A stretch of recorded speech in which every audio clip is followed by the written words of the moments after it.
الحمد لصاحب الجلالہ والنعت لصاحب الرسالہ اما بعد۔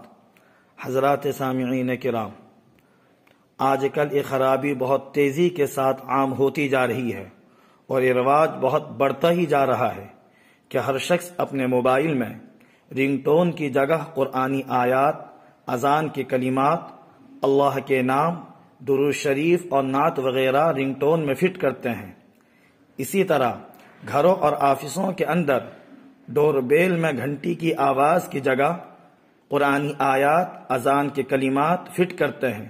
چونکہ یہ چیزیں اچھی ہیں، اس لیے ہم اس عمل کو اچھا عمل اور قابل فخر عمل سمجھتے ہیں۔ یاد رکھیں، قرآنی آیات، اذان کے کلمات اور ان مقدس و بابرکت ناموں کو رنگ ٹون اور ڈور بیل میں استعمال کرنا درست نہیں ہے۔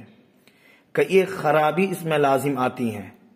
نمبر 1، قرآنی آیات وغیرہ کو فون آنے یا کسی شخص کے آنے کی اطلاع و خبر دینے کے لیے استعمال کرنا لازم آتا ہے، اور اس مقصد کے لیے قرآنی آیات وغیرہ استعمال کرنا مکروہ ہے۔ نمبر 2، فون اٹھانے کی صورت میں قرآنی آیات درمیان میں کٹ جاتی ہیں، جس سے اس مقدس چیز کی بے ادبی ہوتی ہے۔ نمبر 3، بعض دفعہ انسان بیت الخلاء میں ہوتا ہے، فون بجنے کی صورت میں ان کی بے حرمتی ہوتی ہے۔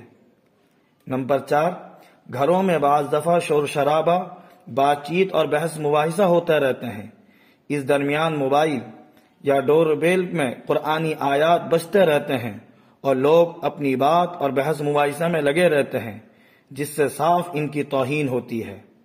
اس لیے ہم اپنے موبائل اور ڈور بیل میں قرآنی آیات اور اذان کے کلمات رکھنے سے بچیں اور دوسروں کو بھی بچائیں۔